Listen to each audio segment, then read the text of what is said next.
Hello, my name is Michael Whitehouse. I'm the Associate Publisher here in beautiful Mystic, Connecticut.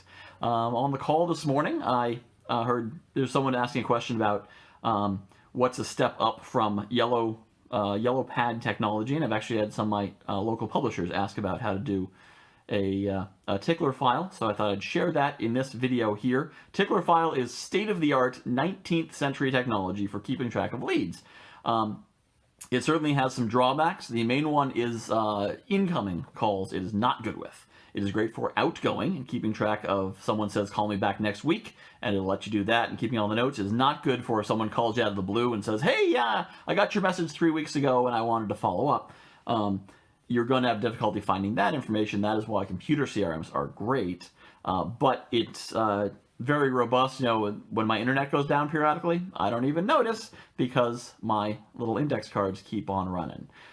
So it's a step up from Yellow Pad. It's a step down from internet. You know, talk to your particular division manager or whoever's advising you on what's going to be best for you. But if you do want to do a Tickler file, this is how you will do it. All right, so what you will need is recipe boxes. They may be called recipe boxes, 3x5 boxes, or whatnot. They come in two sizes, too small and too large. I go with too small. The two large ones tend to be about 1.5 feet long, which is probably more than you'll need, but maybe not if you're ambitious. But you can get these at Staples, online, wherever. They are designed for 3x5 cards, so look for 3x5 card box. The other thing you'll need is 3x5 card dividers. They look like this. Hopefully not so beat up when you first get them. They come in packs of 50 that I've seen, and so that's certainly plenty of them. So the first thing you're going to want to do is take those divider cards and put numbers and words on them. The numbers run from 1 to 31. They are the days of the month. The words are the months of the year: February, March, April, May. Hopefully you know the months of the year. If not, that's a whole different video to educate you on that. So today is effectively the 17th of December. So you'll see the next day here is the 18th. That's going to be tomorrow. Business-wise, it's technically Friday, but don't worry about that. Tomorrow, the next business day is going to be the 18th, so that's why that's facing me here. And the next month is going to be January. Well, that says February. What do you mean? Well, so this one here, this is, of course, January 1st. So these will all be January days, and the next full month is February. I'll explain how that all works in a moment. You will, of course, also want some index cards. The dollar store I find to be really good. My local dollar store is $200 for $1, whereas if you go to an office supply store, it's like $100 for $2. So I recommend dollar store, but you can get them any number of places where you get an index card.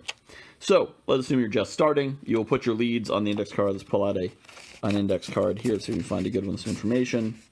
So Briarcliff Manor here. I put down the address, the phone number, the contact person. Excuse my terrible writing. I also put where I found it. So in this case, I found it in the yellow pages. But you know, I might put Google or referred by someone or whatever.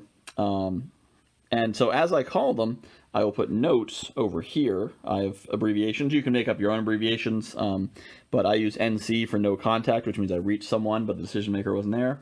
LM for left message, VM for voicemail. CB is the big one for callback. It means you spoke to someone and they said call back next Tuesday or whatever. So I'll say CB and then the date to call back. But so when you sit down to call, first thing you'll do is you'll grab a chunk of these. Some people like to do it one at a time. Some people take a chunk out. So you'll take a chunk of cards, you'll put them down here, you'll call Briarcliff Manor, beep, beep, beep, beep, beep, beep, hello, yeah, call me back next week, whatever. So if I don't reach them, I just stick them all the way in the back. They'll come around again later. If I do reach them, they say, call me back on the 22nd. Well, I go over here to my folder, my file here. I go to the 22nd, and I put this right here, because then what's going to happen is, so let's say the 18th. On the 18th, which is this next day, I'm going to pull out this stack of cards, and we're going to call them first, because every one of them was put in to be called back on the 18th. Someone here says, oh, yes, not yet time, calling back on the 24th. Boom. I'll put them right here on the 24th. This will magically put in front of me all the cards for the appropriate day that I need to reach on that particular day. Like magic. And then once the 18th is over, I'm going to take this card, I'm going to put it around, not the card behind it, I'm just going to take this divider card, put it right back here, right behind the 17th, and look, now the 19th is facing me. Like magic. And then when a month turns over, that's what, by the time it is January, I will have all the way to the 31st back here, and then when the 1st comes up, I'll put that here on the February card, and the February card goes to the back. That's pretty much how it works. The other two tabs I have is I have a call early and afternoon. So most of my calls I make in the morning between 8 and 10. So anyone who says, oh, they're only here in the afternoon, I'll put in this afternoon tab, and then if I'm calling in the afternoon, I'll call them then. And call early is for your construction people, your people to call at 6 or 7 in the morning, who you wouldn't call at 9 because it's too late. So that's their own separate section.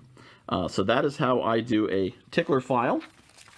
If you have any questions, you can reach me at my email address, which is michael@hyperlocal.com, or feel free to give me a call, which is 413-218-7946. I hope this has been informative and helpful and will help you to make lots of calls.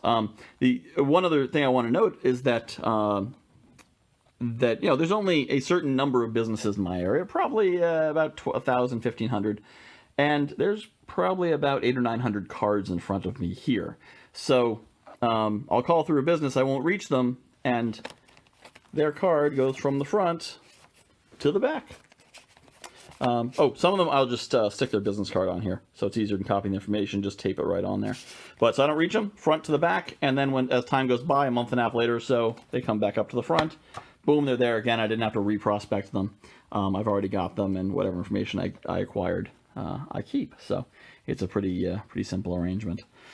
So there it is. Hopefully you find this useful. Thank you for watching, and have a great day and do great things.